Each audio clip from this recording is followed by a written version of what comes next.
Live from Paradise Studios in New York, Strong Island Television presents Under the Radar, starring Randy Unger. Brought to you by Magnitude Jewelry. Add a 2 to match your attitude.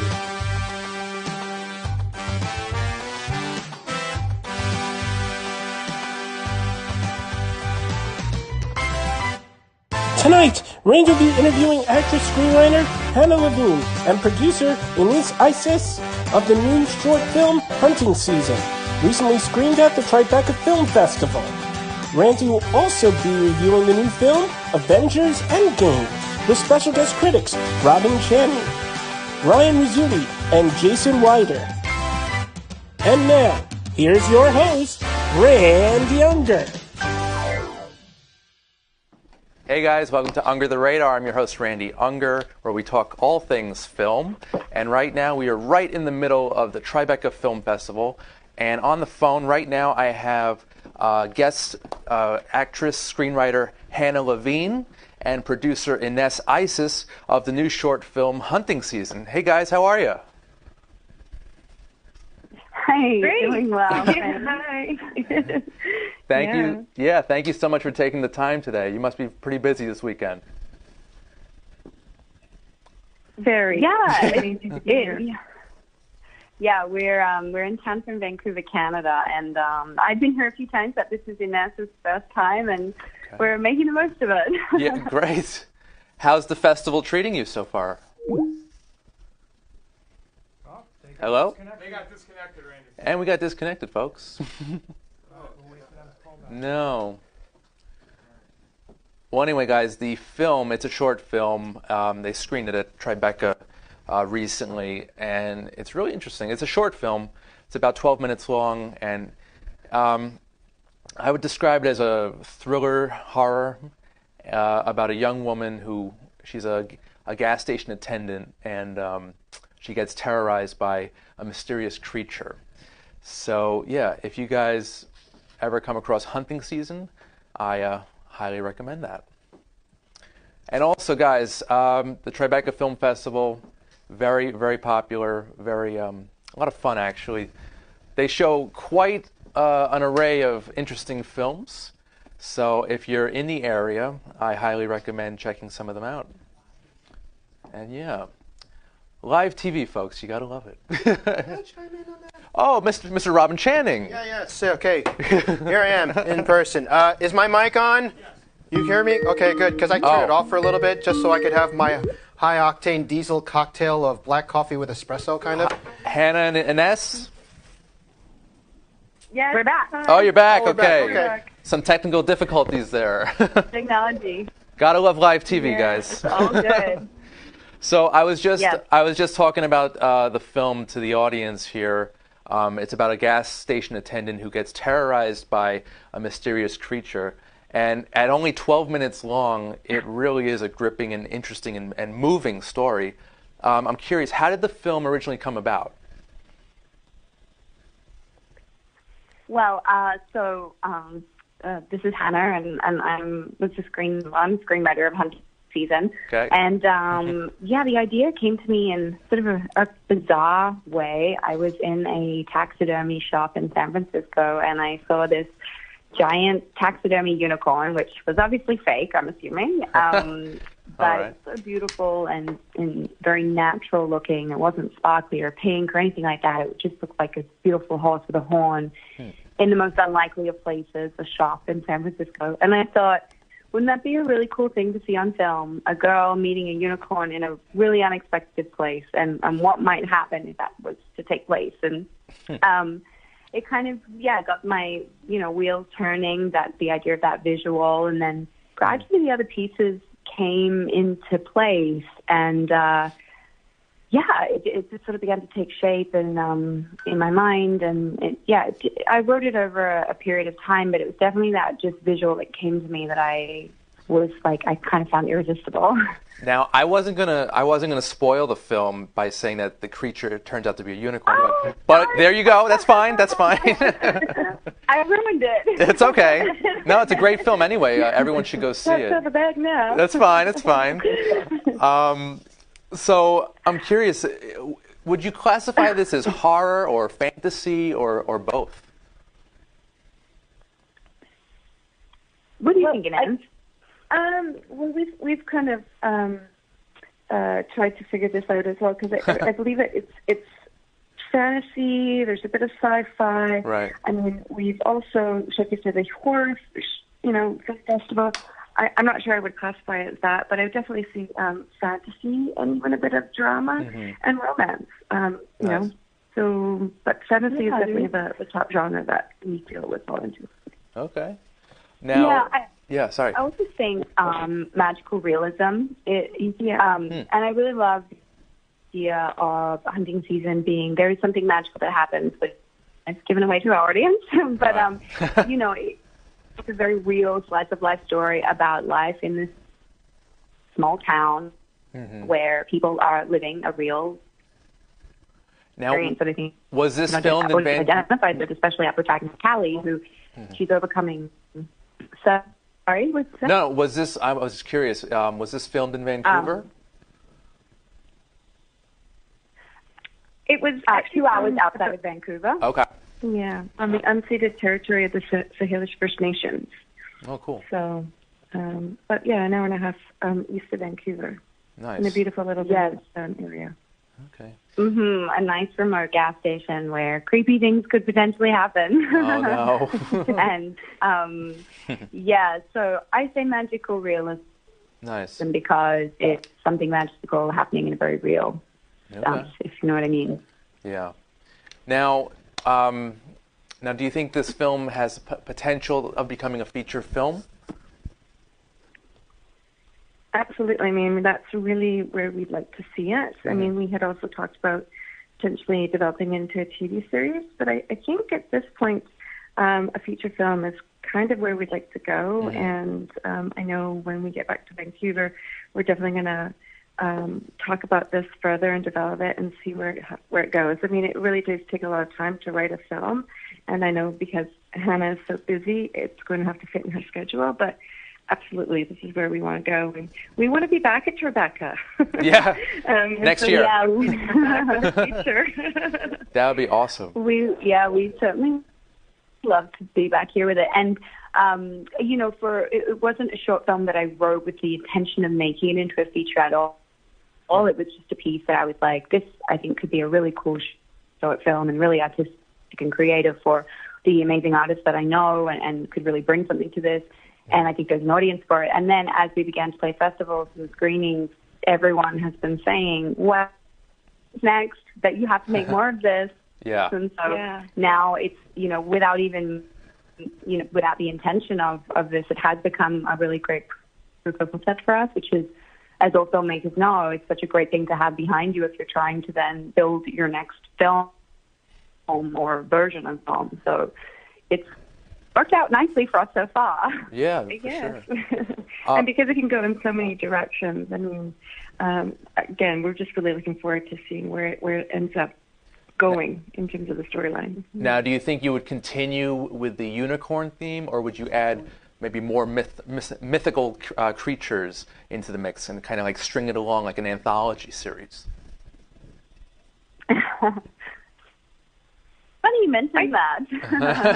That's, we talk about that. Yeah, for a series, we definitely thought something like that could work really well. And then for a feature, I was like, how do I write a film on a unicorn for like an hour and a half? So I like the idea of going into a more obscure mythology, especially because, in Canada, we've just so blessed with all the First Nations, the experience there and this rich world of mythology that we have around us, and it's so informed in the landscape and everything. So I think we've got some really interesting possibilities there, especially having already made some wonderful connections with the community where we filmed. So that, I think, could be really fascinating as well. Sort of like a Canadian version of The Twilight Zone. Actually, so to speak. Who knows? Or like Twin Peaks-ish. Yeah, okay. So, an unusual, storyline circumstance that happens in this small town, for sure. Yeah. Mm-hmm. Now, with the unicorn, did you just stick on a horn on a horse? Was that pretty much it, or was that like a specially designed like animatronics or something like that, or how was that pulled off? Well, it was it was a prosthetic that we used, that we designed and then got manufactured, and it was a challenge because we actually did use a horse, obviously, and to mount the piece on the animal was quite challenging, especially because we shot this short over 2 nights, and we only had the horse on 1 night, and Regala was his name. Came from about 3 hours at a different location, and he was working out there. He's a model show horse, and so he was in a photo shoot. And then he was between projects. 3 hours, and then we started shooting at around 11 o'clock, and then had to mount the piece, and it was extremely challenging to do that, but yeah. Well, no, that's what we used. And I was just reminded of a film, of a fantasy film. Yeah, we did. Yeah. Now, have you ever seen Legend from 1985? Yes. Yeah, where they actually had unicorns in that film as well. But anyway. Oh, did they? Yeah, I would check it out. It's really visually beautiful. Well, I definitely went. It's called Legend. It's from 1985. What is the name of it again? Legend. And it was directed by Ridley Scott, so it's a bit of a classic fantasy film. Oh, right. But that's cool. So it took this film only took 2 nights. It definitely will. Yeah. This took 2 nights to film, you said? Yeah, 2 nights. Yeah, and we shot at this very limited daylight because of the because it was midsummer into July, so high summer in Vancouver, which means very little night, true night light. And so we were definitely pressed for time. But just on the topic of the unicorn, I actually worked for a visual effects company for a little while, and I did talk to one of the CG supervisors who's worked on quite a lot of Marvel content and then very experienced. And he loved the script, and he's like, well, it's going to cost you a ton of money. The way to make a prosthetic, they're very expensive, and if you try to do it on CG, it's also very expensive. I just about burst into tears and thought I'm never going to be able to make this movie. But what ended up happening was a very talented artist, Tom Holland, an Australian friend of mine.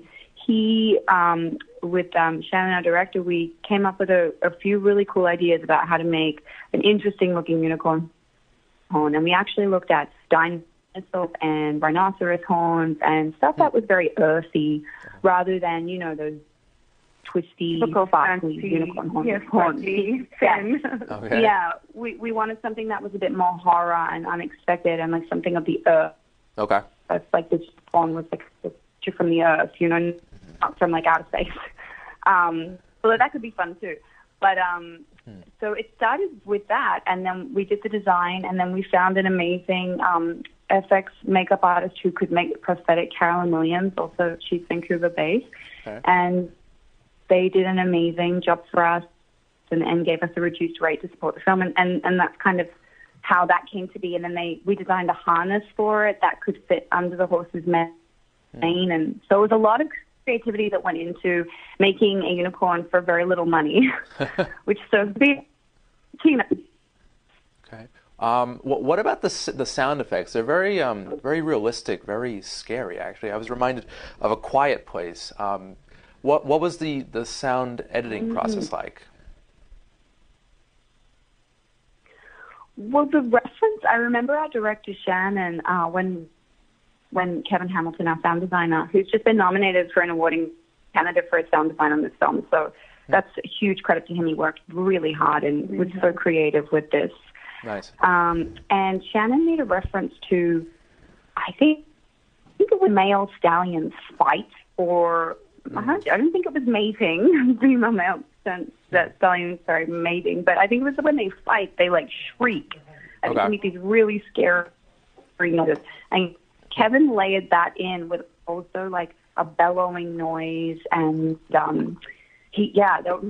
a few other things in there, but basically created like this monster sound. Yeah. And you'll see when you watch it, that shot where the unicorn opens his mouth and that sound comes out. He was actually yawning. Oh, really? So wow, it's quite a yawn. Like completely, we had to take advantage of every moment that we had with the animal because he was so difficult to work with. And trying to get him to do the same thing twice was just impossible. So, Kevin got really creative with that, and then building the tension. We're making those weird noises, and and then they did all the radio play as well of the radio announcers in the film. That was great. Yeah. He brought a lot to the piece for sure. Yeah. Definitely. So I'm curious from both of you, what are some of your personal favorite horror or sci-fi movies?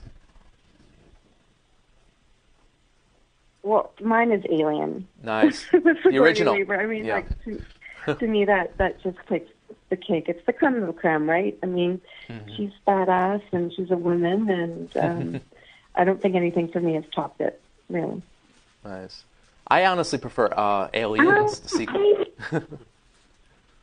What's that?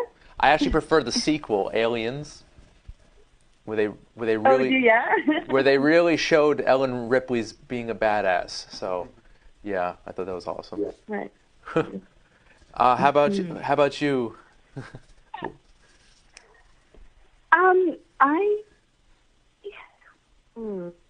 mean, the ones that come to mind, I think I love the film Attica, which I think was in the 90s. Yeah. And I loved Blade Runner.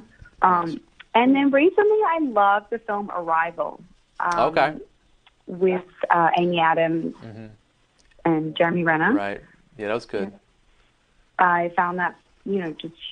Sorry, I keep breaking out and I'm cutting out there. I guess it's a bad connection. I feel like I'm talking to you, but I'm sorry to interrupt. Yeah, it's the same. Yeah, it doesn't make sense because we're both in New York right now. So I don't know why. We're in New York, kind of. Okay. Yeah. But those are just three films that come to mind that I really enjoy. Nice. Now, are there any other genres that you hope to make films in? Well, for me, I am currently writing a feature film that's action adventure with female protagonists. All right. And so that I always like, women. David meets Goliath kind of stories, coming of age, but definitely action adventure is where I seem to write. Okay. I watch everything. I enjoy everything. But yeah, that's my primary genre that I write myself. Okay. And I'm also directing, and I've done, a little bit of comedy, which I also like to do as well. So I mix it up a little. That's great. And now, while in New York, are you enjoying the sights? Are you doing some sightseeing? Sorry, I missed that. You just cut out. Oh, this connection. No, since you're in New York, are you planning to do some sightseeing? Well, I certainly did today. Today I went to the Brooklyn Bridge and to the 9/11 Memorial, which was just unbelievably profound. Done that today. We haven't had a lot of time. It just seems that our schedule's been pretty much back to back since we arrived. And I'm not complaining because it's been a wonderful way to see the city and get to know the people and the culture. And but I do want to go to the Statue of Liberty and go up to Empire State Building. So hopefully tomorrow and before I leave on Tuesday, I'll be able to do those two other places at least, if not more. Great. And then the other day went to Central Park at Tavern on the Green, obviously for one of the events, which was honestly one of the most spectacular places to have a party that I've been in a long time. So I really feel that I've been able to enjoy and see New York in a most amazing, wonderful way. And now, has the city inspired your filmmaking? Oh my God! Yeah. Oh, good. That's all Hannah and I talk about. We're like, we got to do this. We got to come back. We got to make more. I mean, really, it has just put a light under our behinds, or at least for me. Although I work a lot in film right now in Vancouver. I'm currently on a television series and going on to another television series. Okay. But that's more of the work side. On my creative sides, I mean, the writing and the directing are projects that I do in between my work or on weekends. Okay. But yes, absolutely, it's inspired me to want to continue and do more and come back and be here in the festival with a feature and hunting season and hopefully many more. Awesome. Well, I want to thank you so much for your time today. The film is great. How can people see it? Will it be released in theaters? It's online. How can people see this interesting movie? Well, I think we're still doing festivals, so. Okay. Yeah, it's a little early to tell, I guess. That, I think another 6 months of festival runs potentially. Okay. You know, to take us to fall, and then find a platform that we can, showcase the film. Okay. And we haven't yet decided. Haven't really talked about that because we're still getting requests. I mean, daily we're having festivals from Shanghai and around the world, Korea. Pardon me. Send us their emails and saying, hey, we want to have your film. And it's like, we haven't even approached them. So word of mouth seems to be spreading, and we're really excited. It's just kind of, the life is still continuing, and we love it. So we're going to ride the wave a little longer, hopefully. Okay. And hopefully it lasts more than 6 months. It'd be nice. All right. Well, maybe we could have you back in 6 months and you can talk about it further. Yeah, and if people do want to sort of follow the film and follow what we're doing with it, we do have an Instagram that's been real helpful in getting into different, just getting what we're doing out there. And that's the handle for that is Hunting Season Short Film, all one word. So you can find us on Instagram and Twitter. Okay. And Facebook if you like to just check out what we're doing, and there's a trailer and kind of behind-the-scenes stuff from that. Great. So, yeah, and shoot us a message if you're interested in having us somewhere, or we love to hear from people that have seen it. Nice. Absolutely. We'd love to hear your thoughts. Yeah, for sure. And lastly, since you're at the festival, is there anything you're looking forward to seeing this week ahead? I'm hoping to see, there's a couple of things tonight I'm hoping to see, but we've been sort of running between events. So hopefully the next couple of days we'll actually be able to see some of the movies. Yeah. Yeah, absolutely. Well, I did go see the Apollo, so Hannah did as well. The opening night show at the Apollo, which was called the Apollo, and it was a documentary film, which I absolutely loved. It was so inspiring and amazing to be in a theater that you've heard about all of your life, and to actually sit there and then watch the documentary about the history of it was just a surreal experience. And I know we say that a lot, but it really has. It's just been such a blessing to be here. Awesome.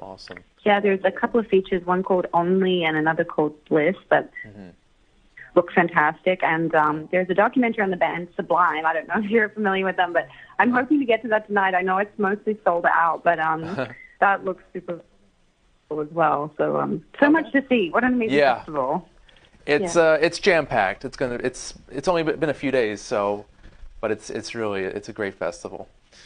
All right, Hannah, Ines, thank you so much for your time today. The film is great. I can't stop raving about it, and I hope to see it into a feature film one day.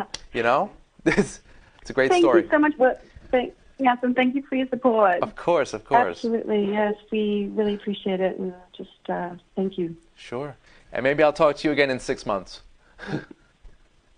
Definitely, and on our next film when we're back. Sounds great. All right, thanks so much, okay? Enjoy the festival. Bye. Cheers. Bye-bye. Bye. Bye. Okay, guys, so we're going to take a short commercial break, but we'll be right back with our film review segment right after this.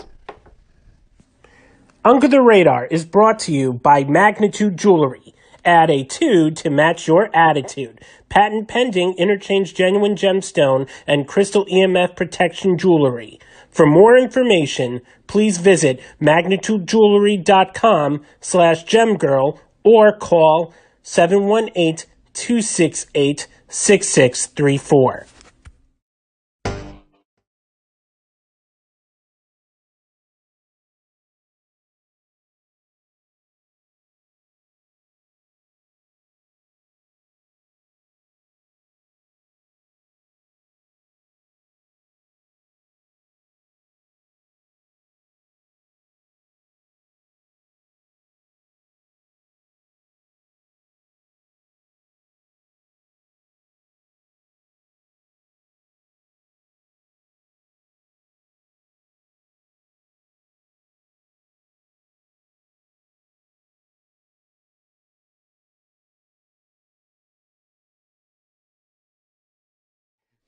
Hey guys, welcome back to Unger the Radar. I'm your host Randy Unger, and this is our film review segment. We've got Mr. Ryan Rizzuti. Hey, how's it going? And Robin Channing's been on the couch. Hi, what's up? No strangers to the couch. You're very comfortable here. And the couch is now familiar with me. Yes. Yeah. And Ryan, this is the first time to have you on the show. Yes, I'm very excited to be on the show, and what a great occasion it is. Yes. Now, normally we do at least 2 movies, sometimes 3. But since this week's film is so huge, it's massive, I figured we'd just so stick to dense, you know. Yeah, so there's much a lot going on. Dense, 3 hours long. Yeah. A lot of characters, too many to list, really. No, you can't list all of those. Yeah, so basically, in case you haven't seen it, I mean, it's going to hit the $1 billion mark in like 2 minutes. It did? Yeah, it's like 1.2 billion already. For the weekend.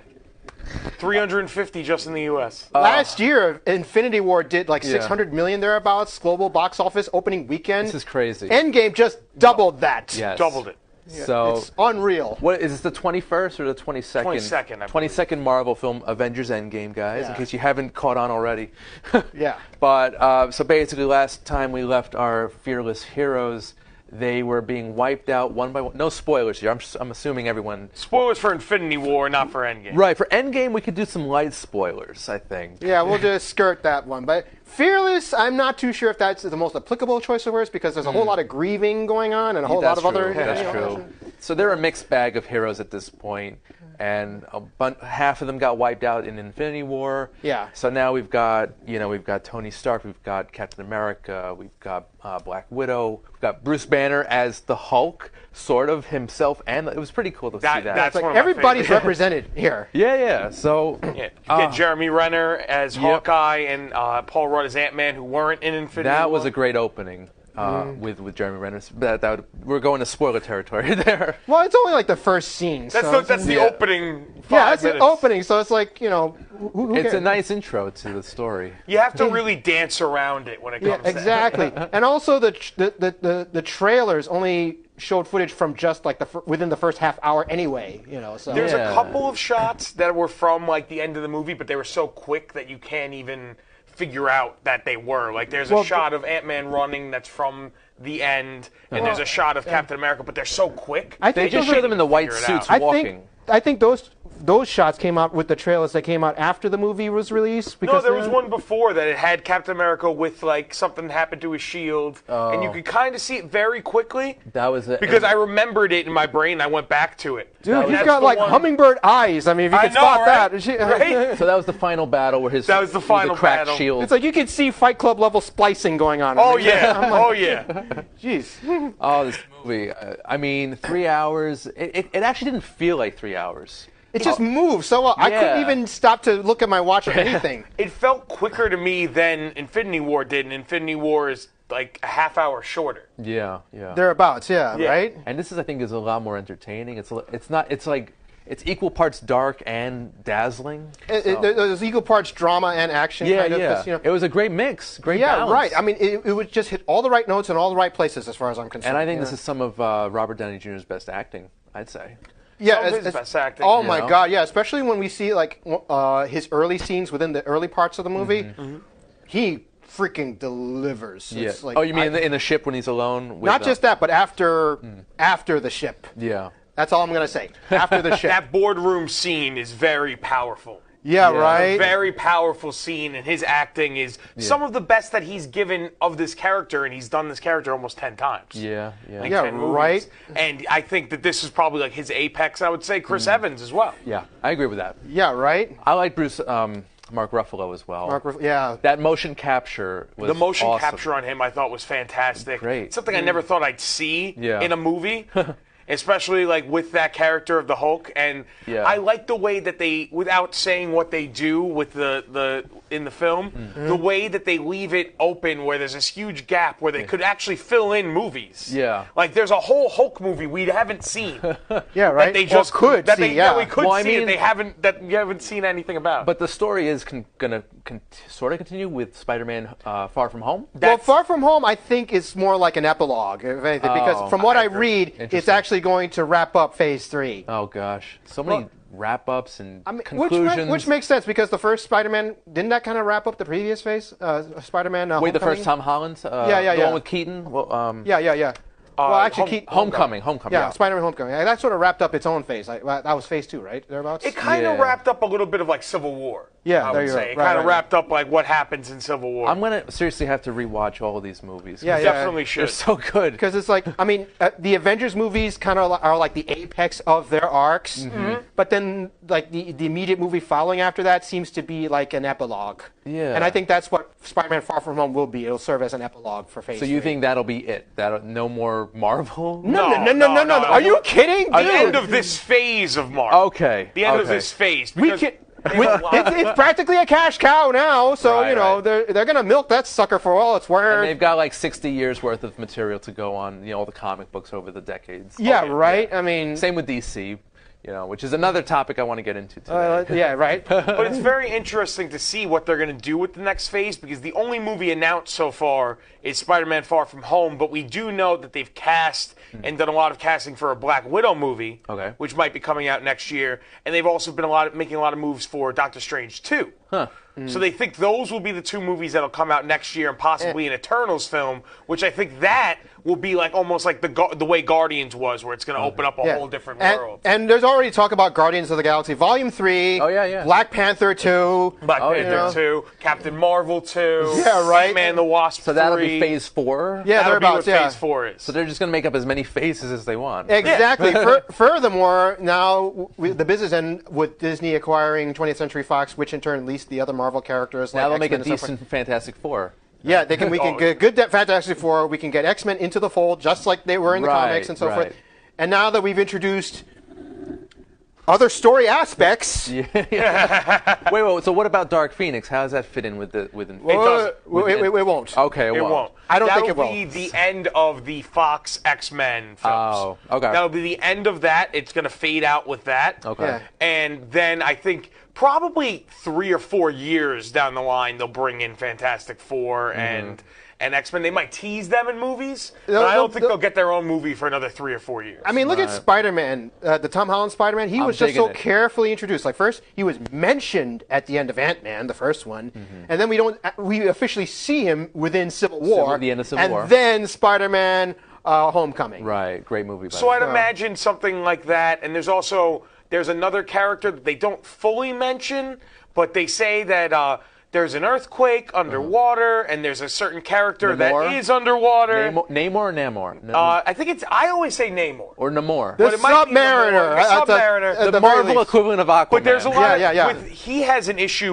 with his movie rights kind of similar to the Hulk, where they can't use him in his own movie because Universal has the rights to it. Oh. So I could see them kind of bringing him in a similar way that they brought in the Hulk, or bringing him into a new Avengers film, maybe as an antagonist to start Is he an off Avenger? and stuff. I'm not well versed in Marvel, but is he an Avenger? I think everyone has kind of been one form of the event, because there's more than one Avengers. There's like Avengers West, there's Young Avengers, there's all these, there's New Avengers, there's all these different kinds. Right. So I think that they could fit him in somewhere in there. Okay. But it's interesting, there's a lot of new characters now that this was kind of the end of what they started with and kind of evolving into what it will become. Brilliant. 11 years, and they really did a great job. Yeah, right. I mean, this it was a nice I could say send-off because, it's common knowledge at this point for the Infinity Saga. Mm-hmm. Yeah, it's the end of that saga. It's a great way of ending everything we've seen, but still going, but there's so much more left. Yeah.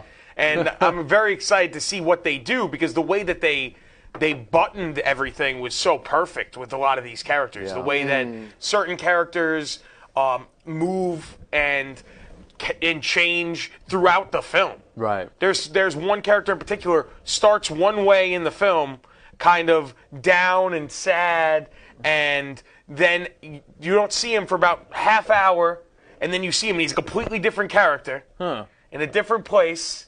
Kind of looks like melted ice cream. And then by the end of the movie, he's almost a completely different character than he was even then. And the character arcs in this movie are so fantastic. And they're so logical, too, Yes. I mean, there are people who are already disappointed with how certain character arcs took place because they expected to see, the badass that they've grown to love. But it's like, hey, they have a human aspect as well, and they go through human things, even though some of them are not necessarily quote-unquote human. And speaking of human, I would have loved to have seen more interaction between some of the characters, like Tony Stark and Scott Lang. Because they're both so similar. They're very sarcastic. So that's one of the issues when it comes to having so many characters. Right, you can't have them talking to each other. I'm grateful that they had the interactions that they had already. And, for me, that was enough, actually. You've got a cast of 30 big players. And 11 different franchises converging into one movie of, after 11 years, I mean, it's wow. nuts. It'll make your head explode, but in a good way. It's good stuff. Yeah, right. I mean, in a way, I liked how Marvel and Disney just really push the envelope to see just how big and how far and how wide and broad they can take a movie. This is as epic as it's going to get. Right. Definitely. For now. Last hour to me is probably one of the greatest hours in the history of cinema. Yeah. You're not going to find an hour that good. There's several moments in the film where everyone in the theater was screaming, jumping up and cheering, down. Myself, one of them. I was like, wow. Yeah. I've seen it twice since it came out. And it came out Thursday night, and I've seen it twice. That's 6 hours of my life. I'm not getting back. I would definitely see it again, for sure. But first, I want to rewatch all of them to see what I missed. No, that's a good idea. That's going to take like a month, I think. Oh, yeah. One movie a night. That's basically a month right there. Really, right? Yeah. I mean, I just cannot get over how difficult it was for me to get opening night tickets. I've never seen anything like it. You went Thursday night. Thursday night. Wow. I soldiered through that. I mean, I saw it 3 hours ago, so it's nice and fresh. Yeah. Because when the tickets went on sale, I was up in the wee hours of the morning, and when I finally was able to get tickets at 10 in the morning after worse than the Super Bowl. Yeah, right. I was 11:40 p.m., third row from the front. Oh. I was and that was all I could get because everything was sold out by that point. I was like, was it a recliner though, or? Thank goodness it was a recliner. Okay. I'm like, yes. Nice. I lucked out and was able to get seats at IMAX at 10:45 on Thursday night, and it worked out because the NFL draft was Thursday, so I went to a bar, watched the draft, and then went and saw Endgame. Nice. So I had a whole night planned, but the entire theater was an IMAX theater, so you know how big the screen is. The entire front row was filled. I'm gonna see. Is this in 3D? I think it's in 3D. It is in 3D and IMAX 3D too. 3D Yes. IMAX, yes. The entire film, one of the big things, this one and Infinity War, the entire film was shot using IMAX cameras. Oh, that's cool. Yeah. So when you see it in IMAX, the entire film, you're seeing 26% more of the movie. Oh, okay. Which was the same thing for Infinity War. So I do recommend, if you haven't seen IMAX, to go see it. I saw it in 2D, and I was blown away then. Oh yeah. Yeah, I had no choice but to have a standard showing, unfortunately, but I needed to see it opening night. I mean, yeah. Not just to be spoiler free, but come on, that's just my thing. I have to see opening night of a big movie like this, and I'm glad I did. Yeah. It's probably this and Star Wars are the only movies this year that I would be upset if I didn't see them opening night.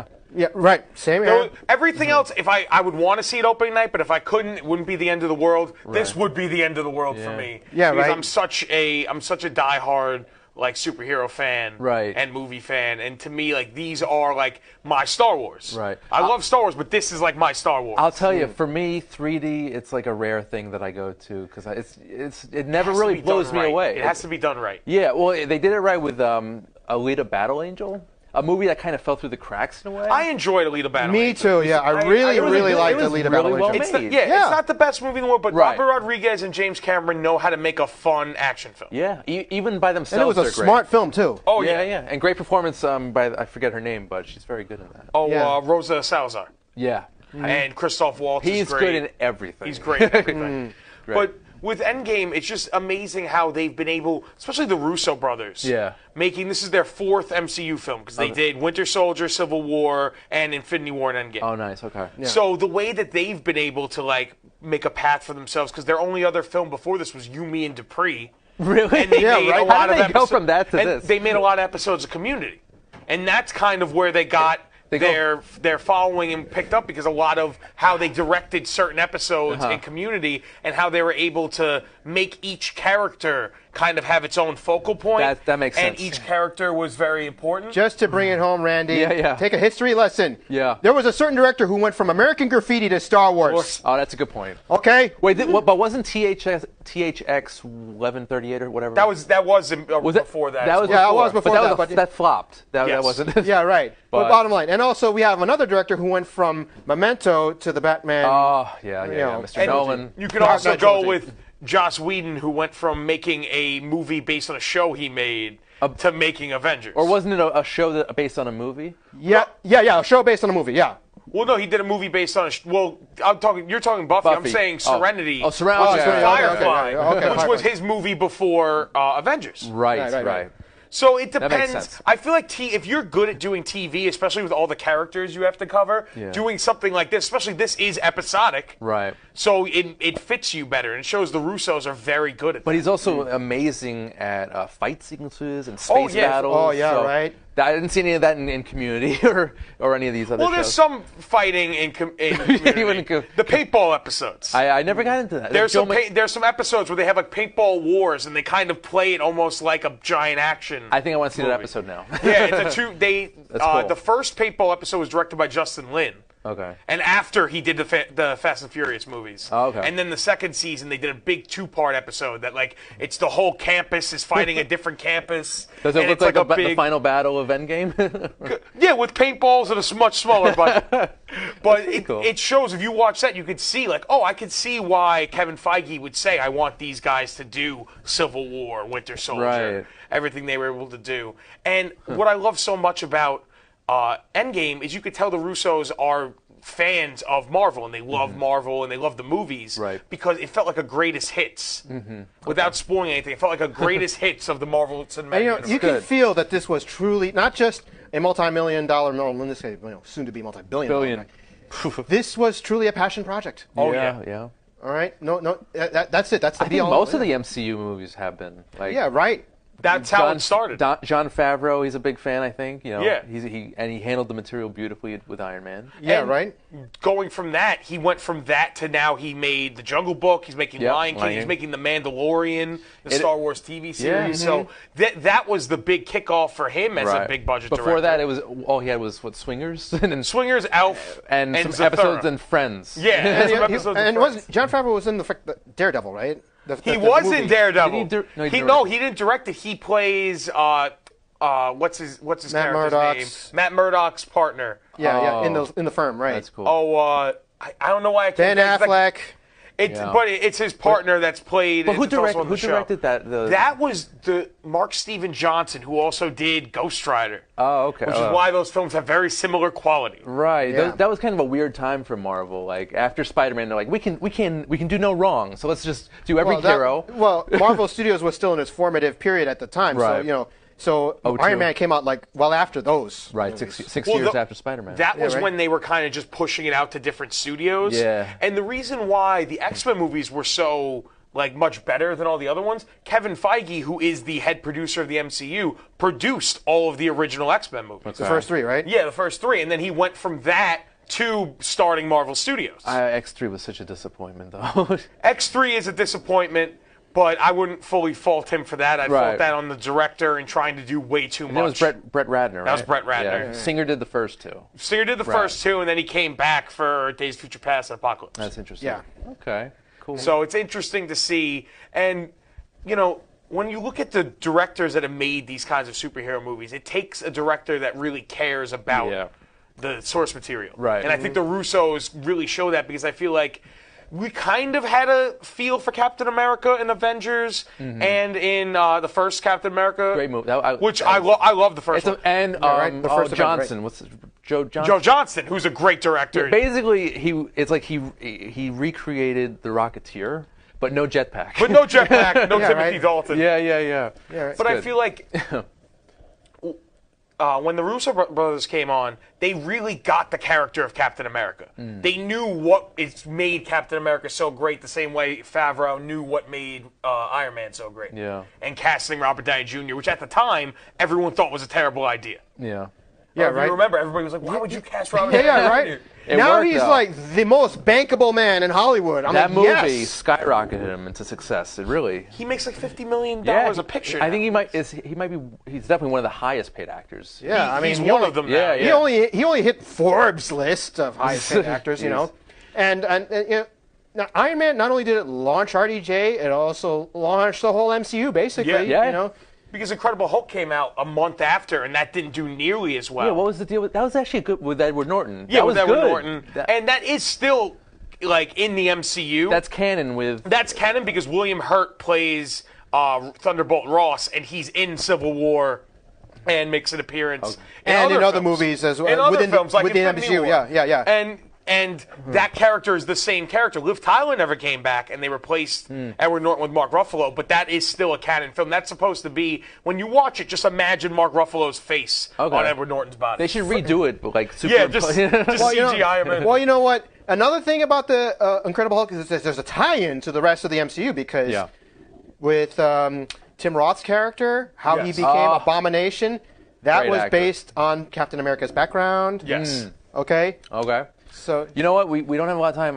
Robin, I know you're a magician. You're a mentalist. yeah. Did you have something in mind? Yeah. today? You know what? Let me try something here. Since all right? we're on the Avengers. Yeah. Since we're Endgame. on this little thread here, I figured I'd do something movie related. By the way, this is my personal copy of Infinity War. I just wanted to keep this and keep everything topical. All right. Good. And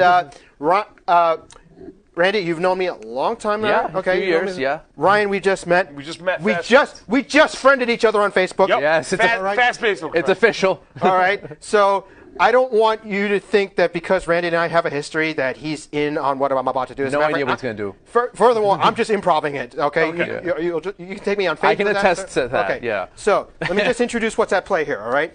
So. Little wooden box, intricately carved. You can check that out, okay? And make cute. sure I you like see that. that. Yeah, it's basically a DIY job. You can see that, right? I like it. Okay. It's All right. So it's like a little toilet. And, right. Oh, dude. I'm sorry. A wooden Little toilet. treasure chest, okay? Fine. Without a padlock, okay? And check it. You don't gamble, do you know? On occasion. Okay, on occasion. So you can relate to this, right? Standard issue, casino die. Can we agree on that? Yep. Okay. Now, in a moment, I'm going to turn my back on the action over here and make sure, because of the cameras that we got in here, make sure that I'm not looking at anything that can give me information about what's going on over here. Can we agree on that? Sure. Okay. So here's the box. There's the die, and my back is turned. Randy, you can verify that there's nothing in the direction that I'm looking at that can give me information about what's going on over here? Right. No mirrors, no reflective surfaces. Okay, very good. Now, Ryan, I'm going to ask you to do the following. Look at that die. Find a number that you like. Let me know when you've done that. All Yes. right. Okay, that number that you like, place that face down into the box, all right? All right. Okay. Close the box. And close the box, yes, very good. right. And when you're done, give me the box. Okay, see this? Yes. Are these fair conditions here? Yes. All this is fair, okay? Yeah.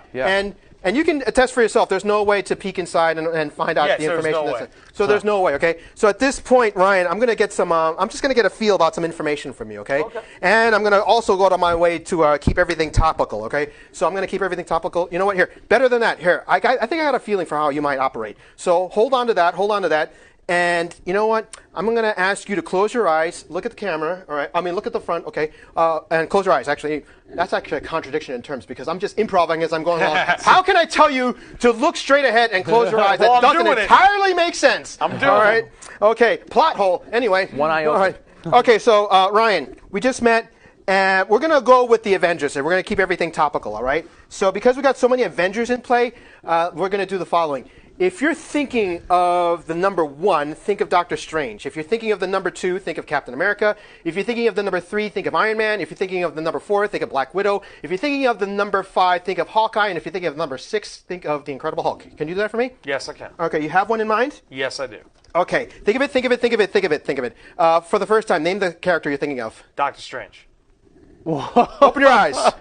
That's awesome. Oh, look at that! That's awesome. Look at that! That's awesome. Yes. All right. That was good. I like that. That was Yeah. awesome. Yes, it works with DVDs. Thank you. Blu-rays. I meant to say Blu-rays. I kept everything topical. I like that. That was great. I'm actually speechless right now. That was That was awesome. That was good. Maybe it's the coffee that I'm drinking. Okay, right. Okay, but I just Wow. wanted to keep everything topical. There it is. That's cool. That was Very great. cool. Okay. So, guys, we have a few minutes left. I just want to know.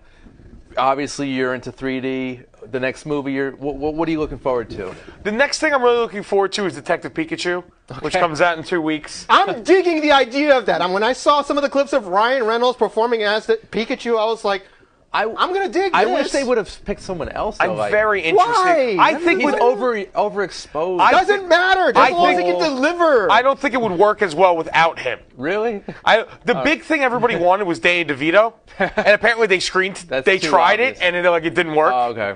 But I think with Ryan Reynolds, I love Pokemon, so hopefully they can do it correctly enough. Yeah. And then I'm also looking forward to John Wick 3, Okay. which I'm a big fan of the John Wick movies. Cool. Maybe we'll have you back on to review that. Yeah. Okay. And of course, Star Wars: The Rise of Skywalker. And Star Wars, but that's Lord, I a far can't way wait for away that. now. I cannot wait. That's in a theater far, far away. Yes. Yeah, right? Well played. Like it's that. All right. Robin, what are you looking forward to? Well, of course, The Rise of Skywalker. I so can't wait for that. And also, let's see, the new Godzilla. Oh yeah. I was going to say Godzilla, but I didn't want to say every movie I want to say. Yeah, right. And Dark Phoenix. Yeah. All right. So, yeah, the big ones. I think for me, I'm actually kind of looking forward to The Lion King. I'm looking forward to That Yeah. looks good, actually. That really looks good. But I'm looking at it from a soundtrack perspective because I love Hans Zimmer. Okay, So yeah. Oh, yeah, right. I'm curious to see what he's going to do to adapt his His score. own his own music. So I'm curious about that. So far, what I dig most about the new Lion King is Yeah. that they got James Earl Jones. Yeah, they got him back. He's like 80, but he's still kicking. I like the whole cast they got. I Yeah. love Billy Eichner and Seth Rogen as Timon and Pumbaa. And I think John Oliver is going to be Zazu. Zazu, yeah. He's Zazu. because he already looks like. Yeah, he looks like Zazu, so it Yeah, fits. And Donald Glover as adult Simba, I think will be That's really good. cool. So That's good. I'm looking forward to that. And Godzilla, when I saw Avengers in theaters, they showed the big IMAX trailer for Godzilla. nice. It was the only trailer that got a huge standing ovation from everybody. Like they were like, I can't wait for that. I'm going to come back. It's an epic trail. You see the blue lit And up. the music, right, and right. it's just so fantastic. Pretty great. I mean, having grown up on the Showa era of Godzilla movies, I just can't help but mark out for the new one right here. Yeah. Finally, we got King Ghidorah. Finally, we got Rodan. Finally, we got Mothra. It's a throwback to the originals. Well, yeah. I mean, It's awesome. It's like bringing them in such a glorious light. I'm like, I'm so looking forward. As long as we see them fight for longer than 20 minutes, I'm excited. Yeah. Kaiju Smackdown. I cannot wait. I don't know if it's going to be as epic as Endgame, but we'll see. It doesn't be have fun. to be. Just so long as they deliver what they promise. You know, Yes. a kaiju Smackdown. I'm in for it. Endgames exceed every expectation I had, and I Yeah. felt like the bar was pretty high. Yeah, right. So I'm not expecting any movie to top that. Yeah, it's going to be year. tough. Yeah. And also for me, Once Upon a Time in Hollywood. Yes. New Tarantino film. Yes, Oh, I'm right, very right, looking forward to So you that. got DiCaprio and Brad Pitt. And Al Pacino's in it, Margot Robbie. Perfect. It's Bruce Stern's in it because he's playing the role that Burt Reynolds was going to play. Oh, okay. But he passed before he could shoot any of his scenes. Oh, that's As a good point choice. of trivia, it could be just me, but like the past 3 Quentin Tarantino movies, have they come out in the same year as an Avengers movie each time? You know, I think maybe. I think you might be right. Yeah. I mean, I read about that somewhere. I'm like, wait, what's up with this cosmic That's something to coincidence? research because we only have a minute left, guys. Okay, yeah. I think the rest you're right. is IMDb. Okay, quick, guys. Plugs. Ryan, you got anything you want to mention? The last episode of Benny TV is going to be on Strong Island on Tuesday, and the Rizzuti Show will be on YouTube starting next month. Sweet. Look forward to that. Robin? As usual, LOL Comedy Club in the heart of Times Square, New York. If you want to see me on a weekend, performing live, blowing minds away, and so forth, that's where to find me in public. The rest is private parties, so Half-Trick will travel. Yeah, and you saw obviously that he is quite gifted. That was fantastic. That was thank you. That was I think that might have been the best trick illusion I've seen you do. Well, a demonstration. Yes. Okay. It's more than that. I just improv that. It's better than I've done some pretty good ones in the past, and now you're like, okay, this. No, you have. I'm you just have. kidding. I'm No. just kidding. That might be my favorite because it's movie related. So. Oh, well, I did one with the Captain America, and we were both blindfolded from like way back when. You've done a few, yeah. Yeah, A good amount. And I tried to keep everything topical for Randy for the sake of this show, fall under the radar. Yeah, I appreciate that. You see how that works? Okay. I'm All right. adaptable. All right, guys. So some plugs from our sponsor, Magnitude Jewelry. May 7th, the Psychic Fair in Plymouth, Massachusetts. May 11th is the Holistic Fair in Chicago, Illinois. May 16th, the Boom Business Expo at the Hilton Hop Hog, Long Island. May 19th, the Psychic Fair at the Hampton Inn. And June 19th, the Psychic Fair at the Courthouse Marriott. Gentlemen, I want to thank you so much for being here today. Thank you for having me. This is great. Pleasure. We could talk about Endgame forever, but... Because there's 3 hours of movie to talk about. I'm surprised we were able to cram as much in within I the think short we did time an that we okay job. Without spoiling really anything. Yeah, Yes. keeping everything spoiler-free. Hashtag don't spoil the Endgame. Yes, yes. So, guys, see Endgame if you haven't already, and definitely check out the Tribeca Film Festival. It's going on Make sure your right bladder's now. empty before seeing Endgame. That's true. All right? Yeah. Public service announcement. Seriously, I had to leave for the bathroom in the middle of it, so it was ridiculous. Dude. I had to. I can't. 3 hours is too much. I soldiered through, okay? They need to bring back the intermission for movies over 2 hours. The key is to go to the bathroom during the trailers. Still, I had to. You. We'll talk about bathroom etiquette in movie theaters later on. Okay. All right, guys. So we'll be back with more Under the Radar next week. And I want to thank everyone watching at home and on your devices. And I'm your host, Randy Younger. This has been Under the Radar. We'll see you next week. Take care, guys.